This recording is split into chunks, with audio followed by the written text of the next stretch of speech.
Dear student, welcome back एल टू भैया। तो जी हाँ साथियों, एल टू भैया की इस न्यू वीडियो में आपका वेलकम है। देखेंगे साथियों, फिलहाल जैसा कि आप सभी हमारे स्क्रीन पर देख रहे होंगे कि फोकानिया मौलवी 2022 रिजल्ट जारी नहीं होगा। बिल्कुल आप सभी को मैं ये बात राइट और सही बताने जा रहा हूँ कि क्या वजह है, क्या इनका मतलब निकल कर आपके सामने आ रहा है। तो साथियों, मैं आपसे एक रिक्वेस्ट करना चाहूँगा कि अगर आप इस वीडियोज़ को आपने क्लिक किया है तो प्लीज़ आपसे मैं फिर से रिक्वेस्ट कर रहा हूँ कि अगर आपने इस वीडियोस को क्लिक कर दिया है तो प्लीज़ पूरा देखिए, ताकि आपको सारी खबर समझ में आए और सारी जानकारी मालूम चल पाए कि ये वजह क्या है, लिखने का मेरा मकसद क्या है। तो जी हाँ साथियों, चलिए बिला ताख़िर इस वीडियो को शुरू करते हैं। इससे पहले आपसे एक छोटा सा रिक्वेस्ट, अगर इस चैनल पर आप पहली बार आए हुए हैं तो इस चैनल को ज़रूर सब्सक्राइब कर लीजिए, ताकि मदरसा बोर्ड की कोई भी अपडेट सबसे पहले आप तक पहुँचती रहे। तो चलिए शुरू करते हैं।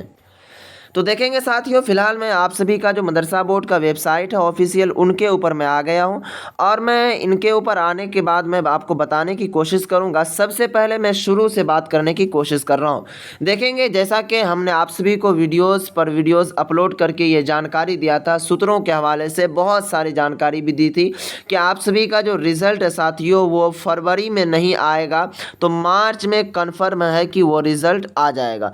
लेकिन फरवरी भी ख़त्म हो गया, मार्च भी ख़त्म हो गया और आज अप्रैल का जो तारीख़ है साथियों वो 20 तारीख़ है, यानी कि आज 20 तारीख़, यानी कि आप समझ लीजिए आप सभी का अप्रैल मंथ भी ख़त्म होने वाला है। लेकिन अभी तक रिज़ल्ट का कोई भी नोटिफिकेशन नहीं आया है कि मदरसा बोर्ड रिज़ल्ट कब जारी करेगा, किस तिथि को जारी करेगा या फिर वजह क्या है।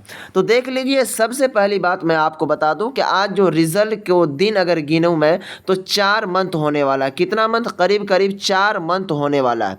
लेकिन मदरसा बोर्ड की जानिब से कोई भी अपडेट नहीं आया है कि रिज़ल्ट कब आएगा। तो आप सभी बच्चे का बहुत सारी कमेंटें आ रही थी कि जिनके वजह से मैं ये वीडियोस बना रहा हूँ।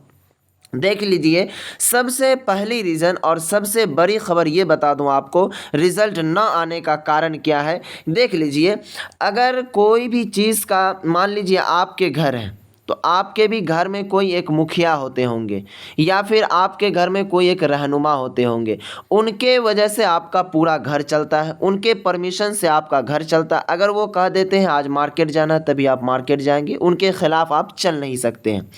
इसी तरह साथियों, मदरसा बोर्ड का जो हेड ऑफ द डिपार्टमेंट होता है, यानी कि मदरसा बोर्ड का जो हेड होता है साथियों, वो मदरसा बोर्ड का चेयरमैन होता है, यानी मदरसा बोर्ड के चेयरमैन को हेड माना जाता है।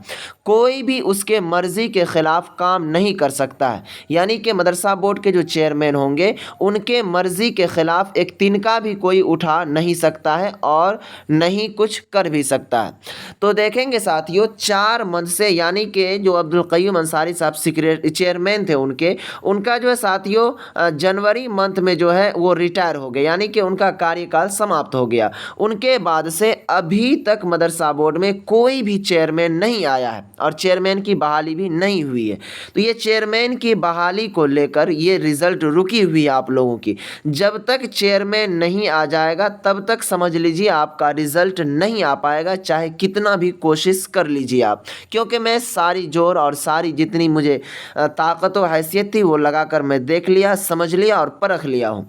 इसलिए मैं कह रहा हूँ, क्योंकि देखिए, अगर आप जब आपका रिज़ल्ट जारी होता है तो उससे पहले चेयरमैन का परमिशन लिया जाता है, चेयरमैन का सिग्नेचर होता है, दस्तखत होता है, उस पर मोहरें की जाती है, उनके बाद ही रिज़ल्ट को प्रकाशित और शाया किया जाता है। तो यही वजह है, मेन मकसद यही है कि मदरसा बोर्ड का जब तक चेयरमैन, आप समझ लीजिए यहाँ पर अगर चेयरमैन नहीं बनेगा तो आप सभी का रिज़ल्ट भी नहीं आएगा। ये 100% मैं कह रहा हूँ। तो आप सभी जो ये वीडियोस को देखें और आप सभी की जो बात, मुझे जहाँ तक उम्मीद है कि वो समझ में आ गई होगी कि रिज़ल्ट न आने का मेन मकसद और मेन कारण क्या है। मदरसा बोर्ड का चेयरमैन न होने के कारण आप सभी का रिज़ल्ट नहीं आ रहा है, और जिस दिन समझ लीजिए चेयरमैन बन गया उसी दिन के बाद 2 से 3 दिन में आप सभी का रिज़ल्ट घोषित हो जाएगा। और आप सभी दुआ करें कि जल्द अज जल्द कोई ना कोई चेयरमैन बने। अभी जो साथियों एक एजाज साहब हैं जो कि इससे पहले भी मदरसा बोर्ड के चेयरमैन रह चुके हैं, उन्हीं को फिर से बनाने का काम चल रहा है और बहुत ही बाज़ार में सरगर्मी है उन्हीं की।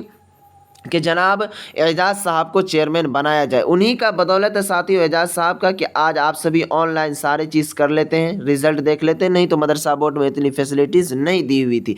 जी हाँ साथियों, अगर आज की मैं सारांश बताऊँ इस वीडियो का तो आपको सारी जानकारी समझ में आ गई होगी, बात समझ में आ गई होगी कि क्यों रिजल्ट जारी नहीं हो रहा, वजह क्या है, कारण क्या है। चलेंगे साथियों, फिर मिलेंगे नेक्स्ट वीडियो में, तब तक के लिए खुदा हाफिज़, अस्सलामु अलैकुम।